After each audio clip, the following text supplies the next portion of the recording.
Iya. Tingkat tertinggi di dalam kita berorganisasi itu ketika kita malu kita pernah berada di organisasi tersebut. Oh, oke.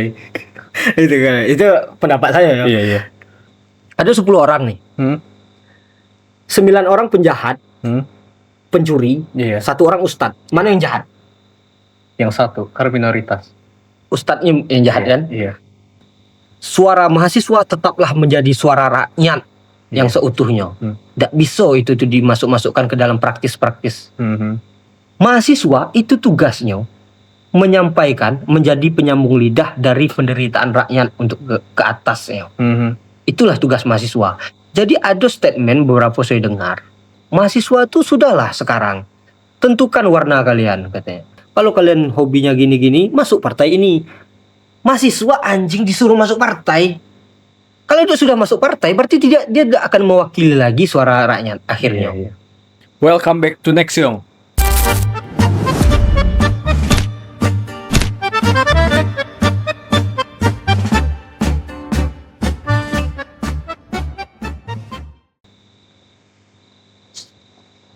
Jadi untuk memulai percakapan kali ini mungkin nggak kalah dari bintang tamu yang sebelumnya, kita hadirkan salah satu tokoh yang seni dan budaya juga di kabupaten ini. Selamat datang Bang Arif Budiman. Selamat datang. Terima kasih untuk menyempatkan diri untuk hadir di podcast kami. Terima kasih Bang. Jadi barangkali buat teman-teman nih yang sebenarnya melihat atau emang mungkin jiwanya anak muda ya, pengen selalu menghadirkan sesuatu yang baru gitu, hal-hal yang unik, hal yang menarik.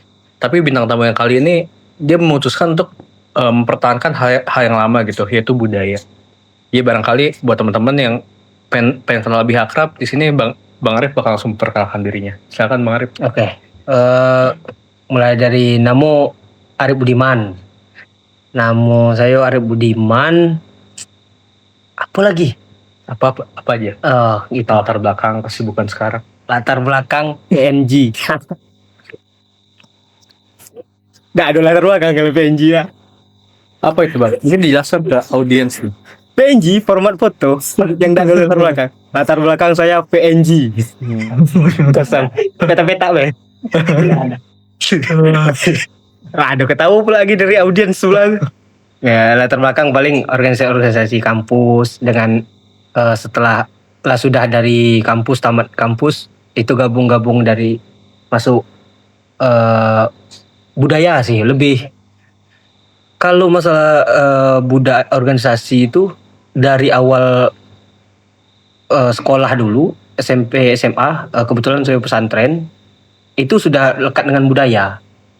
Jadi tidak heran sih saya kenapa terlalu haus dengan budaya sampai sekarang gitu.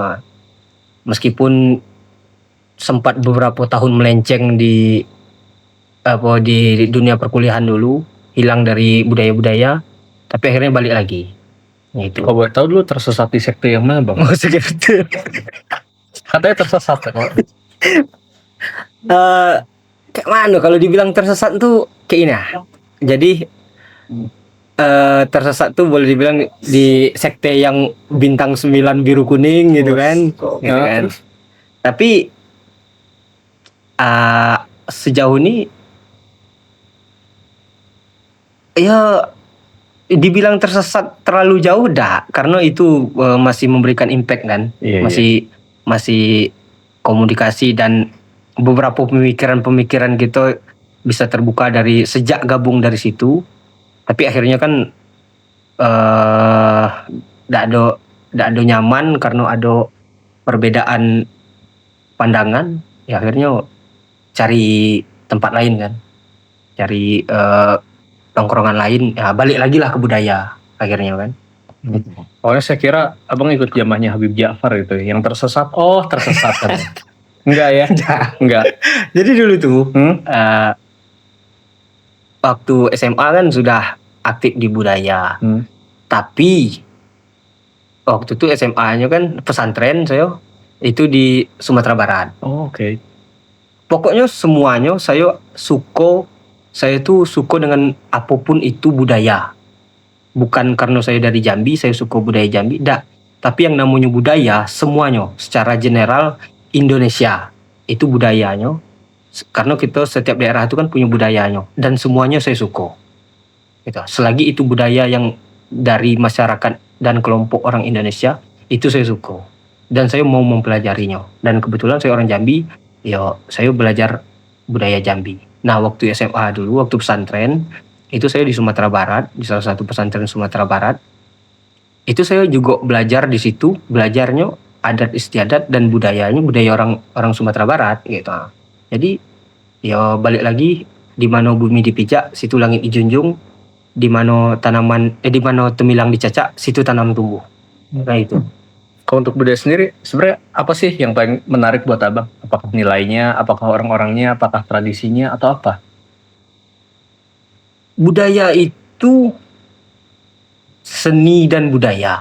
Jadi kalau budaya, kalau kita pembahasan kita tentang budaya aja, budaya be.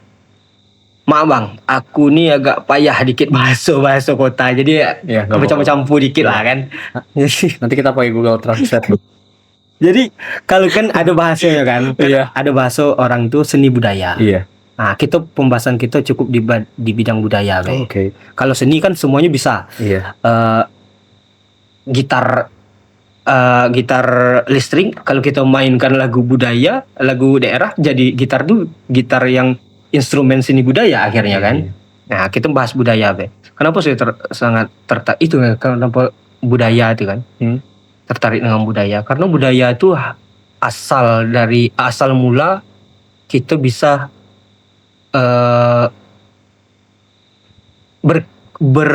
berkegiatan atau apa yang kita lakukan sekarang tuh asalnya dari budaya, Pak. Iya. Jadi kayak ini, saya analogikan, budaya itu timbul,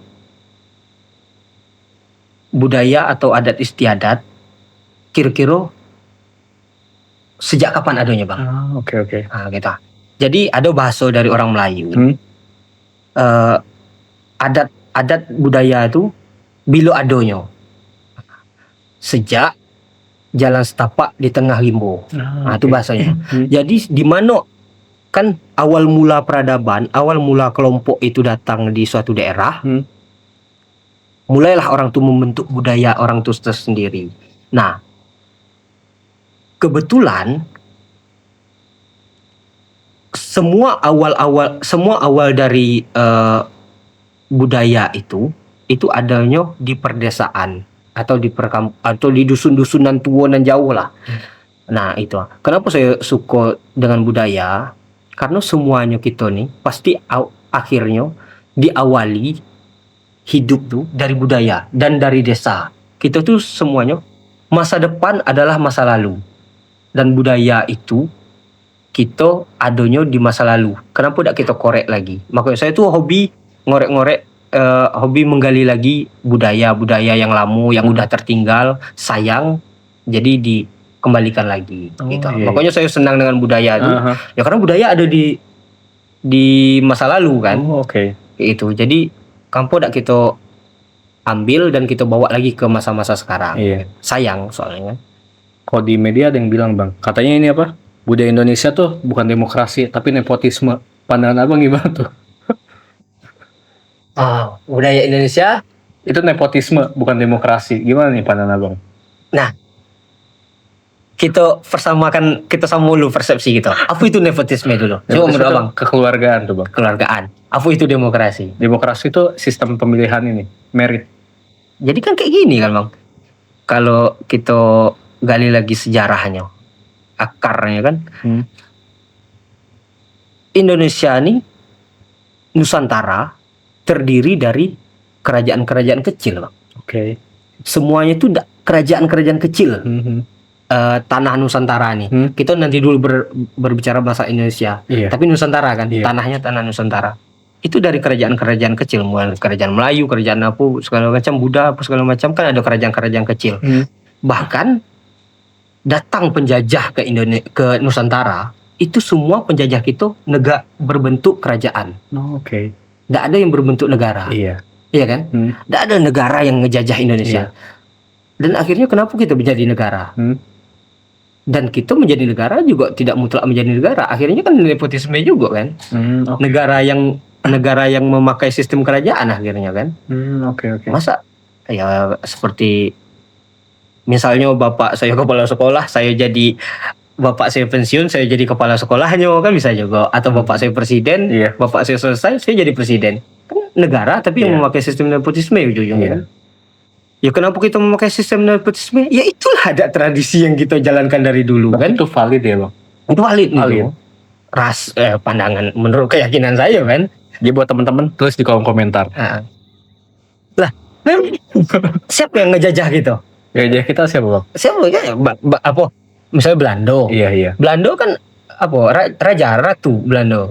Ratu Belanda. Apa lagi Inggris atau VOC atau Portugis, kerajaan Jepang, kekaisaran. Dan kita diawali dari sini sebelum orang itu datang, itu kita sudah kerajaan-kerajaan. Berarti bener ya bang kata presiden kita, hey antek asing itu bener ya penjajah? Tidak tahu ya pokoknya kenapa ya kayak itu. Hari itu valid ya?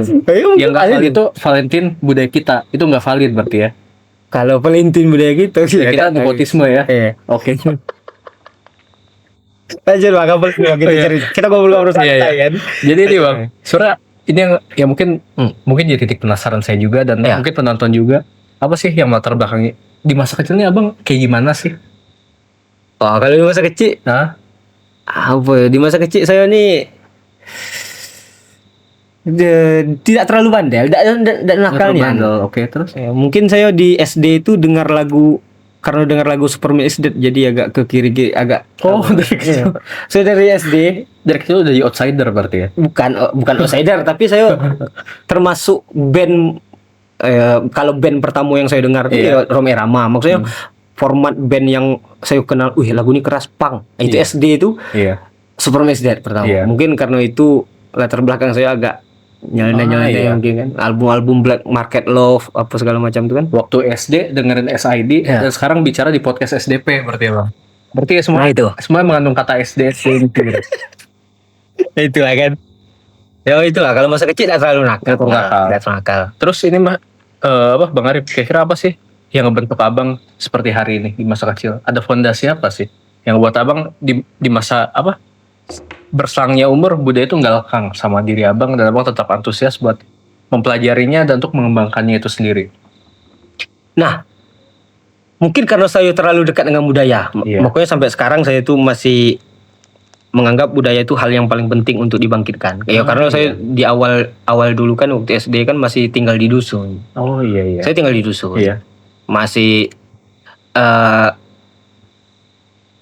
Masih di dusun terpelosok nih saya tinggal dulu. Dan di situ masih sering kegiatan-kegiatan budaya kayak kerinok, bahkan budaya-budaya dari kawan-kawan kita dari pulau lain kayak Jawa ada juga di situ, kayak wayang karena pendatang-pendatang transmigran kan semuanya. Pokok di situ bercampur dulu. Dan semuanya budaya dan semuanya menarik. Makanya sampai akhir ini saya tidak ada menghilangkan, tidak ada bisa mengatakan itu tidak menarik. Karena dari kecil saya udah suka apapun budayanya. Apalagi saya yang orang Melayu, pasti saya sangat suka kan dengan adat Melayu kan. Karena itu darah daging saya kan.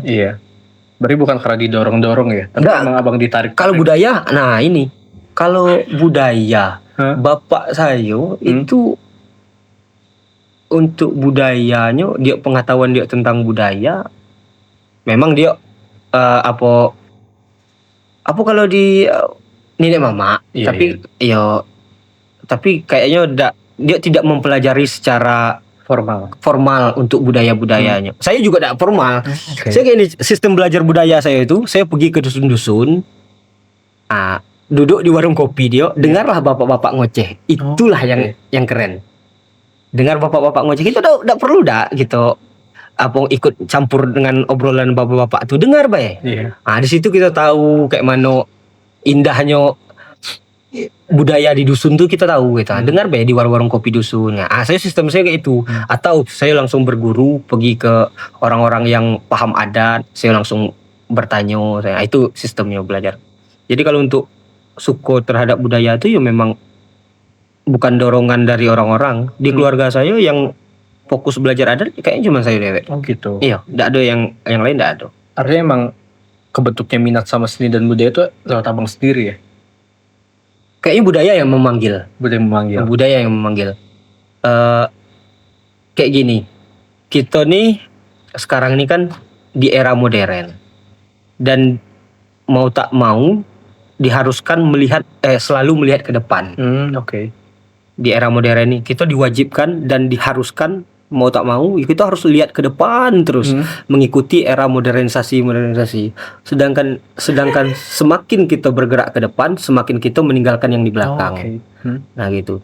Jadi saya tuh tidak mau ketinggalan modernisasinya, tapi saya juga tidak mau menghapuskan apa yang ada di belakang saya, karena masa depan kan ada di masa lalu. Iya. Pemahaman saya. Kalau pemahaman saya, tidak tahu kalau abang pernah dengar atau apa segala macam itu. Pemahaman saya, masa depan tuh ada di masa lalu. Semakin kita menggali lagi sejarah, semakin menggali lagi budaya yang ada di masa lalu, semakin kita mengetahui apa yang terjadi di masa depan. Menurut saya. Iya. Berarti orang di masa lalu bisa kita ajak membangun harapan masa depan ya. apa tuh? Kayak yang di Candi Borobudur kan ada apa penelitian tuh yang Rojongrang itu bukan Rojongrang, itu terlalu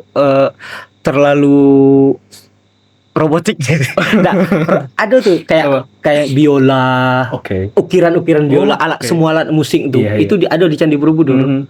Kan berarti kan sebelum orang era modern ini tahu tentang alat-alat musik, orang-orang dulu sudah tahu gitu kan, permainan musik.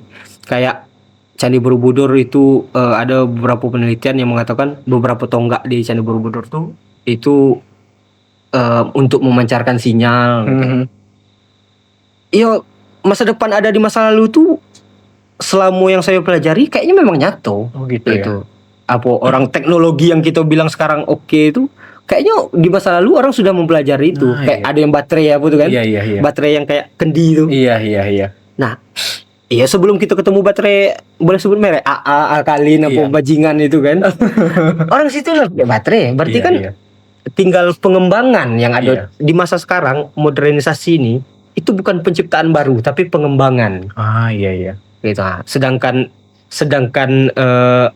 rumus-rumus dan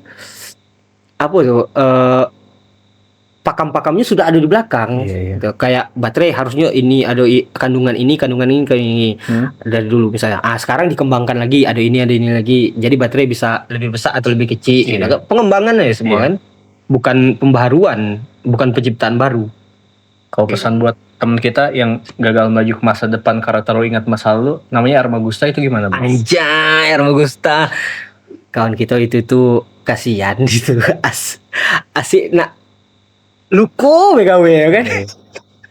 Asik nak jatuh BKW. Terbaik luka dari hati sampai lutut, Bang. Iya. Dia terlalu banyak kehilangan gigi.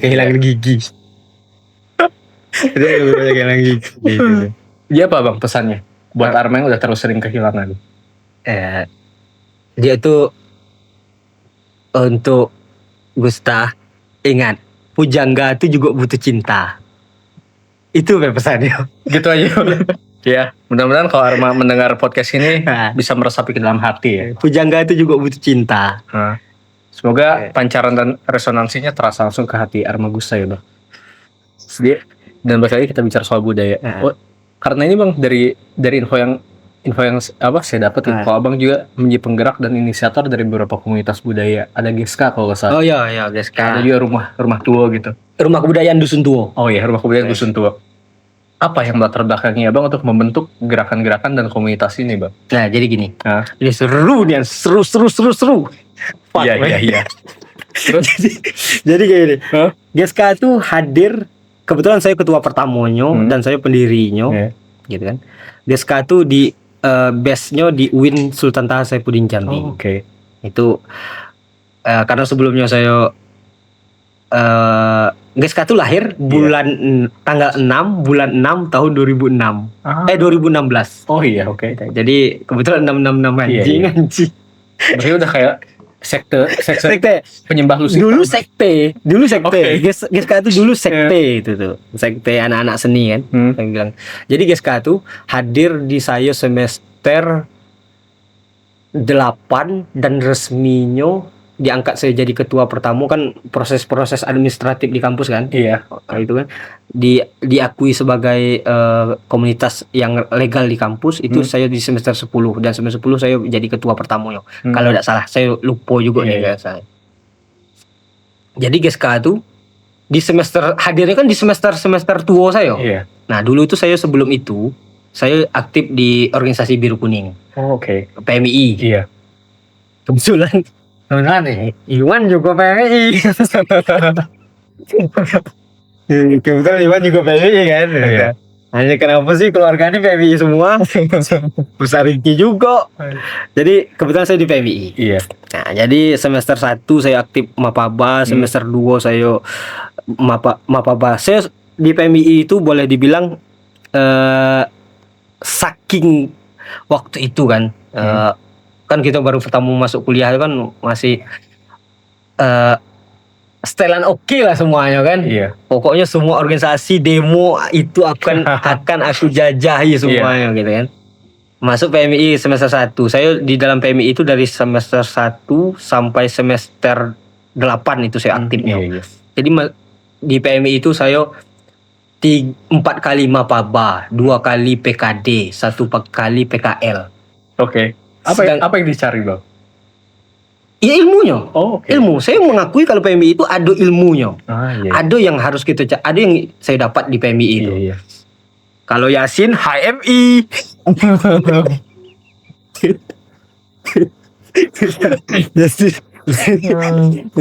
Kalau Yasin himpunan. Yasin kalau kamu nonton Yasin. Iya. Jadi kayak ini. Jadi saya normalnya itu kan satu-satu semua kan. Iya. PKD Mapaba 1 kali, PKD 1 kali, PKL 1 kali kan. Cuma saya ingin, kata orang tuh kalau belum selesai ilmunya belajar lagi lah gitu kan. Okay. Saya belajar. Jadi beberapa kali itu akhirnya saya mempunyai kesimpulan. Akhirnya kesimpulannya saya dapatkan dari pengalaman-pengalaman sebelumnya. Iya. Tingkat tertinggi di dalam kita berorganisasi itu ketika kita malu kita pernah berada di organisasi tersebut. Oh, oke. Itu kan. Itu pendapat saya ya. Iya. Orang bilang PKL tingkat tertinggi. Udah. PKL bukan tingkat tertinggi. Tingkat tertinggi itu ketika kita sudah malu kita berada di organisasi tersebut. Itu sudah di atas PKL itu pasti. Oke. Karena apa? Karena kita sudah menemukan kayaknya ada yang salah anjing gitu di sini. Nah, gitu. Iya. Jadi kayaknya kalau mayoritas sudah kayak gitu, ada 10 orang nih. 9 orang penjahat, pencuri, Iya. 1 orang ustadz. Mana yang jahat? Yang satu, karena minoritas. Ustadznya yang jahat kan? Iya. Kayaknya aku udah cocok lah di sini. Gitu. Karena kayak ini, Bang. Aku beranggapan, sampai sekarang aku masih beranggapan, suara rakyat itu dan suara mahasiswa itu saling mewakili. Oh, oke. Suara mahasiswa tetaplah menjadi suara rakyat yang seutuhnya. Tidak bisa itu dimasuk-masukkan ke dalam praktis-praktis. Kalau suara mahasiswa sudah masuk ke dalam ranah praktis, itu bukan menjadi suara rakyat lagi. Sedangkan Bambang Pacul sudah ngomong kan, kalau sudah ketua umum yang nelpon, ya sudah patuhi aja deh. Sejak kapan DPR itu mewakili rakyat akhirnya? Iya. Kan enggak kan? Oke, DPR orang-orang praktis itu meminta suara dari rakyat. Ketika dia duduk, itu mustahil dia akan mewakili rakyat. Nah, mahasiswa itu tugasnya menyampaikan, menjadi penyambung lidah dari penderitaan rakyat untuk ke atasnya. Itulah tugas mahasiswa. Jadi ada statement beberapa saya dengar, mahasiswa itu sudahlah sekarang tentukan warna kalian, katanya. Beberapa maksudnya ada statement saya dengar tuh dari praktis-praktis itu kan. Mahasiswa itu sudah zaman sekarang kita harus menentukan warnanya. Kalau kalian hobinya gini-gini, masuk partai ini. Mahasiswa anjing disuruh masuk partai. Kalau dia sudah masuk partai, berarti dia tidak akan mewakili lagi suara rakyat akhirnya. Kalau dia sudah mau masuk partai, dia akan patuh kepada ketumnya akhirnya. Makanya saya makanya saya mengasingkan diri dari PMI itu karena saya sudah tidak menemukan lagi suara rakyat di dalam setiap langkah saya itu di jalanan tadi. Saya tidak menemukan lagi.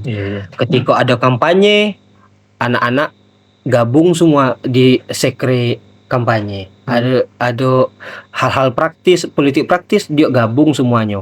Kalau sudah masuk ke dalam situ, kayaknya rakyat sudah kita tinggalkan. Kita sudah jadi samu dengan orang tuh. Akhirnya kita akan meneruskan kegoblokan yang ada di Indonesia ini. Akhirnya mahasiswa yang kayak gitu, menurut saya. Balik lagi anjing, menurut saya, cuk. Akhirnya kayak gitu. Makanya akhirnya saya mengasingkan diri. Di semester 8 tuh. Kayaknya saya sudah ada cocok lah kayak ini. Sampai sekarang saya masih berpendapat kayak gitu. Akhirnya saya di semester 8 tuh saya membentuklah kawan-kawan yang ingin mutlak ingin sudahlah kita nongkrong seni aja, nongkrong ngeband, nongkrong belajar tari, belajar drum, teater, belajar puisi, belajar lukis gitu kan. Akhirnya kami membuatlah suatu kelompok.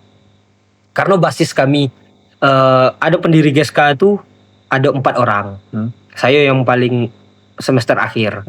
Kayak Arif, Ilham, Andy atau Ape atau siapa itu Yayan. Karena udah berempat ini berasal dari kekecewaan yang sama. Kami satu organisasi di Biru Kuning kan. Cuman saya kakak tingkat orang itu kan. Yang lain itu di bawah saya beberapa tahun semua. Kami berasal dari kekecewaan yang sama. Akhirnya kami membuat sampai sekarang saya masih menganggap kata-kata pergerakan tuh lebih bagus daripada kata-kata yang lain. Anjay. Anjing, sorry bang, saya ini agak tolol.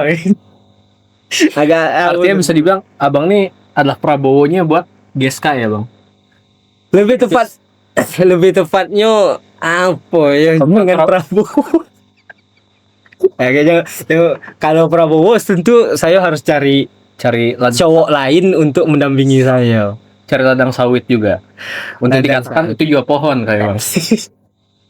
Akhirnya itu kan balik lagi kan. Akhirnya saya bentuk GESKA. Bentuk GESKA, akhirnya GESKA itu kan gerakan seni kampus. Masih ada kata-kata gerakan kan. Dari organisasi yang saya menghindar tuh, akhirnya saya membentuk sebuah organisasi juga gerakan. Nah, akhirnya jadilah GESKA. Ini sudah tanggal 6 bulan 6 kemarin. Bulan inilah. Itu sudah 10 tahun.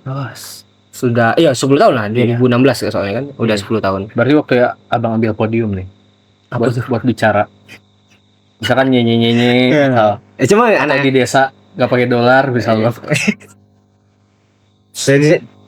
Enggak, di desa kami masih sistem barter. Berarti valid tuh. Harus ambil podium segera mungkin ya. Harlahnya, hari ulang tahun kan. Itu kayak itulah cerita-cerita masa lalu kan. Terus ada cerita yang menarik apa bang di dalam GESKA ini sama bang mendirikan atau justru sampai hari ini? Nah di GESKA itu ya karena saya kan sebelum masuk GESKA itu di awal mula saya kuliah di Jambi itu saya sudah main musik, sudah ngeband di Jambi itu kan, ngeband. Kebetulan band saya itu black metal. Tapi di GESKA itu saya tidak ingin memasukkan black metal. Walaupun kawan-kawan yang lain ada yang main metal, dia berusaha memasukkan metal ke dalam GESKA, saya selalu membuang metal tuh. Karena saya ingin fokus GESKA tuh. GESKA ini menjadi wadah untuk anak-anak yang berkarya, berseni, bukan anak-anak yang sok keren. Ya, akhirnya sekarang jadi wadah anak sok keren. Saya berani bilang itu anjing. GESKA itu sekarang menjadi wadah anak-anak yang sok keren. Sekarang abang boleh pergi ke kampus UIN tuh bang. Mustahil anak kampus UIN yang tidak tahu GESKA. Nah kebetulan dulu tuh GESKA itu dulu kan kebetulan UIN kampus saya itu YIN. YIN itu bisa dibilang mahasiswa itu mayoritas itu PMII. Ketika GESKA hadir itu tuh hampir mengalahkan GESKA tuh awal-awal pembukaan pertama tuh awal-awal tuh PMI itu sampai 900 orang hampir 1000. Nah GESKA awal mula dia hadir dan membuka pendaftaran untuk organisasi tersebut, itu hampir 500 orang. Saya bilang itu hampir mengalahkan. Karena apa? Karena kami baru jadi dan sedangkan itu sudah lama jadi. Iya. Secara hitung-hitungan memang jauh itu hitungannya. Tapi secara pergerakan kami itu sudah hampir mengalahkan. Iya. Jadi kami itu termasuk GESKA itu termasuk yang diperhatikan waktu itu. Iya. Waktu itu. Ya sekarang walaupun sekarang jadi tempat keren-kerenan anak-anak itu kan. Ya GESKA akhirnya bukalah Rami kayak gitu. Nah, sempat diakui juga sebagai skoci. GESKA itu menjadi skoci, tapi saya tidak mengakui itu. Akhirnya di GESKA itu karena saya membuka semuanya boleh masuk. Anak apapun latar belakang organisasi kampus kalian itu boleh masuk. Pernah ada anak LDK, anak HMI, anak PMI masuk juga. Terserah. Yang penting kalau kalian masuk situ backgroundnya jadi PNG anjing. Backgroundnya jadi hilang. Kalian jadi backgroundnya cuma GESKA. Nah itu. Jadi itulah tadi GESKA itu. Akhirnya ada cerita apa bang yang bisa bang bagikan selama di GESKA ini? Nah itu tadi. Iya. Maksudnya apakah ada persinggungan antara pihak kampus lah atau pihak eksternal lah, ataukah ada cerita unik lainnya bang sama abang di dalam GESKA ini? Kalau persinggungan dengan kampus tidak ada sih. Ya persinggungan dengan yang lain-lain lah. Maksudnya dengan organisasi lain karena menganggap GESKA itu sebagai pengkhianat pernah juga kan. Iya. Itu ada berarti ya? Iya ada pasti itu ada. Diceritain bang siapa? Karena ketika anak organisasi lain dia masuk ke dalam GESKA gitu ya.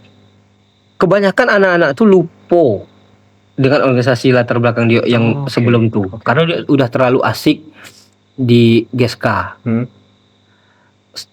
Terlalu asik dia yang biasanya main gitar terus karena alat kami lengkap, kami apa bahasa Jambi cek sumbangan itu. Ngumpuli alat. Jadi kami base camp kami itu lengkap dengan alat-alat kesenian. Bisa membuat orang tuh lupa. Akhirnya kan banyak kesinggungan. Kalian tuh membuat anak nih kurang bergerak di organisasi kami. Kalian segala macam. Iya, dia tidak bergerak di organisasi kalian, cuman dia bergerak di organisasi GESKA. Kan bergerak juga gitu kan. Ya ketersinggungan kayak itulah. Ya banyak tuh orang-orang yang mencoba menyusup ke dalam tuh ingin mewarnai GESKA dengan warna dia gitu kan. Banyak itu ketersinggungan. Tapi kalau dengan kampus enggak. Waktu itu kebetulan di UIN organisasi mahasiswa UKM namanya, unit kegiatan mahasiswa kan. Untuk kesenian ya baru itu. Sampai sekarang ya. Iya, GESKA itu pertama kali UKM kesenian di kampus UIN, kampus IAIN waktu itu. Sekarang udah jadi UIN. Kalau sekarang sudah banyak kayak itu. Sekarang untuk kesenian tuh di UIN tuh banyak kayaknya. Ada perkumpulan tari apa segala macam itu terserah orang tuh lah. Tapi GESKA sampai sekarang masih aktif. Walaupun keren-kerenan orang tuh. Fuck man. Anjing anak GESKA. Kalau buat ini bang, abang lihat fenomena sosial budaya hari itu kayak gimana? Misalkan apakah janjian GESKA tergeser sama Papi Culo nih bang? Lucu yang gini-gini nih. Lah iyo sekarang GESKA. Terus abang menyikapi dan menanggapinya kayak gimana? Nah kayak gini. Saya yang saya pelajari itu kayak gini bang.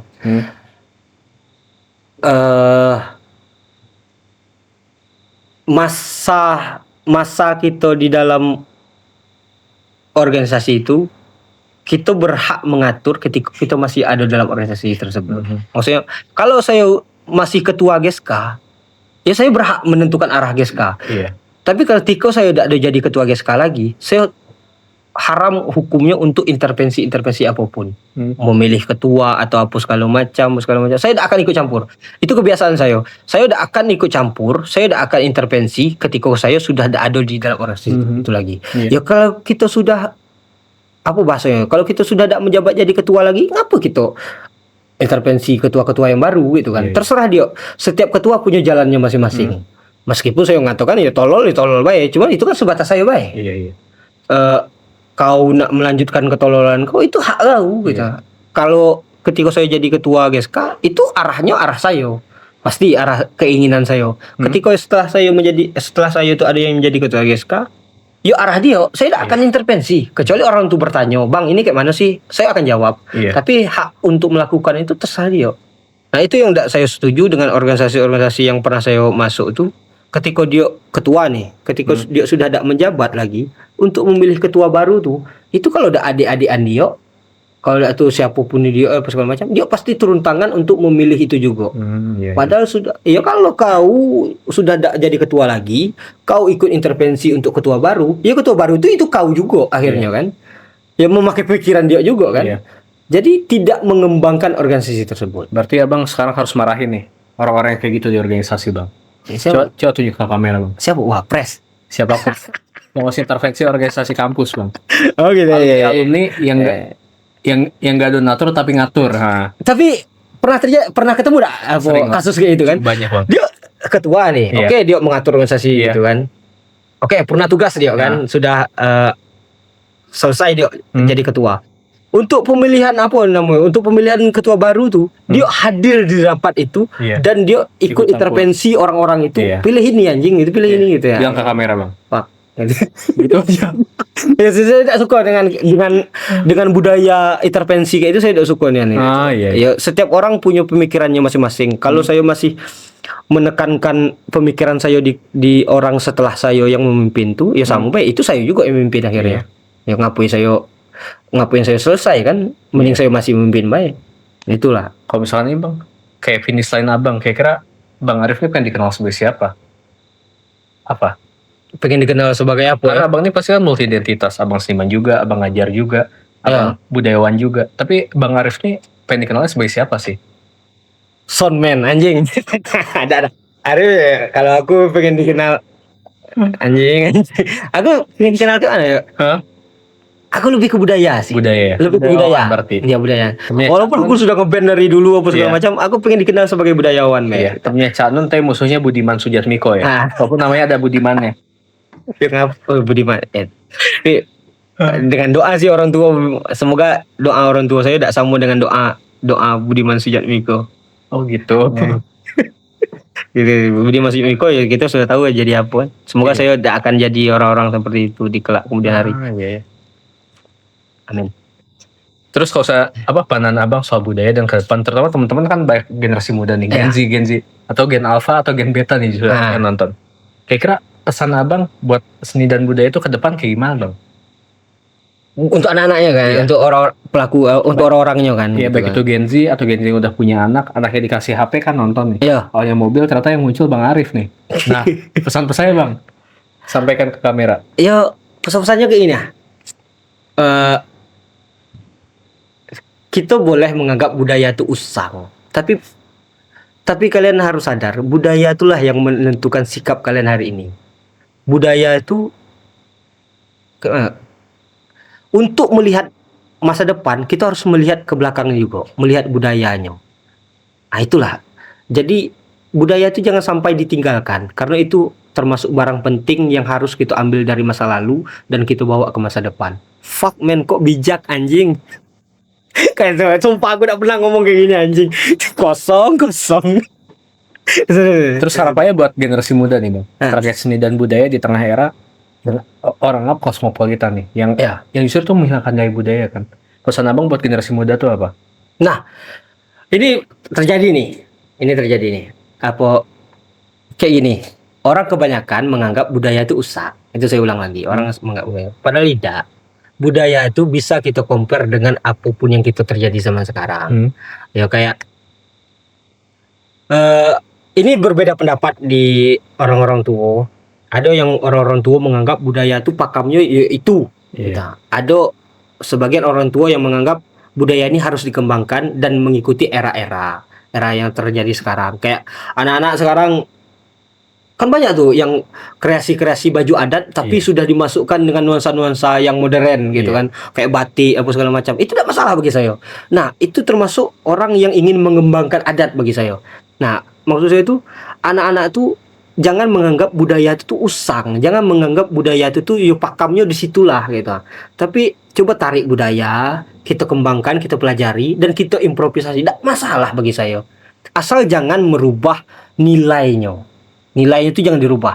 Tapi kalau aransemennya, kalau kayak produk-produknya itu bisa, itu masih bisa diimprove. Nilainya yang tidak boleh dirubah kayak itu. Kayak misalnya kita punya batik namanya Tanduk Ruso di Bungo. Ya batik Tanduk Ruso mau dibikin rok lah, mau dibikin baju, mau dibikin apa, kan terserah kita. Mau kita bikin celana ada motif batik rusonya, ada batik rusonya jangan dirubah gitu. Nilainya itu jangan dirubah, tapi modelnya atau instrumennya itu tidak apa-apa gitu. Nah, kita narik budaya lama tuh dengan kemasan di era sekarang. Itu yang harus dilakukan anak-anak muda sekarang. Jadi kita tidak melupakan sejarah. Anjing. Tidak pernah saya ngomong seperti ini. Tolong. Nah, itulah pokoknya. Itu pesan-pesan untuk kawan-kawan yang menganggap budaya itu ya usang. Sebenarnya bukan budaya yang usang. Pemikiran kita yang menganggap budaya itu usang itu yang usang. Pemikiran kita yang menganggap budaya itu usang itu adalah usangnya. Itulah usang yang sejatinya. Fuck. Terima kasih Bang Arif untuk waktu dan kesempatannya telah berbagi di podcast kami. Mungkin kalau nanti ada waktu lagi kita bisa bikin episode kedua mengkritik lebih tajam, nggak cuma budayanya tapi pemerintah juga kali ya. Sip. Ya, terima kasih, sampai jumpa dan saksikan terus episode The Next yang selanjutnya. Bareng saya Tori, bareng Arif Budiman. Sampai jumpa. Bye bye.